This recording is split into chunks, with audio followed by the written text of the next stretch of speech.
나는 할머니 밑에서 자라서 어릴 때는 언제나 할머니와 함께 잠자리에 들곤 했다. 그런데 5살 정도였을 무렵 무서운 꿈을 꿔서 자던 도중 겁이 질려 깼던 적이 있다.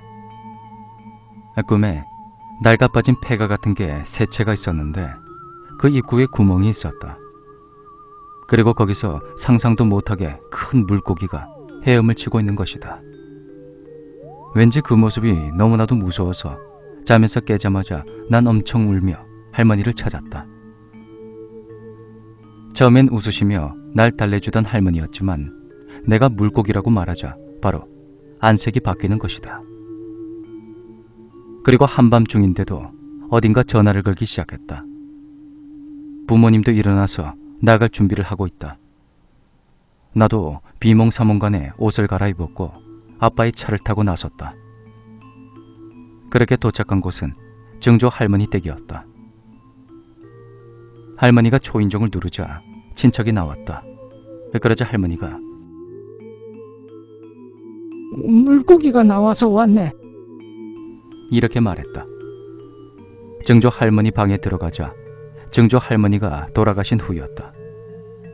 눈도 입도 한눈에 보자마자 돌아가셨다는 걸 알 수가 있었다. 증조 할머니는 돌아가신 증조 할머니와 친척분 둘이서 사는 곳이었기에 부모님과 할머니는 바로 거들어 장례 준비를 시작했다. 그렇게 장례식이 끝난 후 할머니는 가르쳐 주셨다. 내가 물고기 꿈을 꾸면 반드시 친척 중에 누군가 죽더라.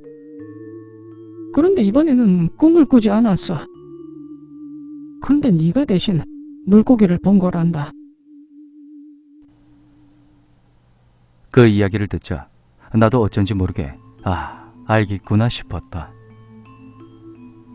그렇게 할머니와 따로 자게 된 후부터 난 물고기 꿈을 꾸지 않게 되었다. 하지만 그 후 할머니는 계속 물고기 꿈을 꾸었다. 이윽고 나는 다른 지방의 대학으로 가게 되어 집을 나와서 자취를 하게 되었다. 그러던 어느 날 집에서 전화가 와서 할머니의 모습이 이상하니까 빨리 돌아오라고 하는 것이다. 입원이라도 하신 건가 싶었지만 그것도 아니고 그렇다고 해서 치매가 온 것도 아니라고 했다. 아무래도 신경이 쓰였기에 나는 바로 돌아갔다. 할머니의 방은 텅 비어 있었다.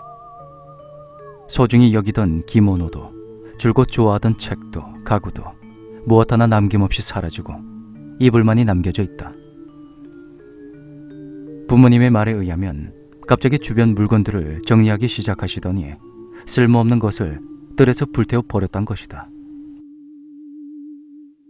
할머니, 무슨 일 있어? 손자인 내게라면 말해주지 않을까 싶어 난 물어봤다. 그러자 할머니가 얘기했다. 물고기를 봤단다. 하지만 그건 사실 물고기가 아니었어. 동굴도 아니고 폐가도 아니야. 그리고 할머니는 아무 말도 하지 않았다.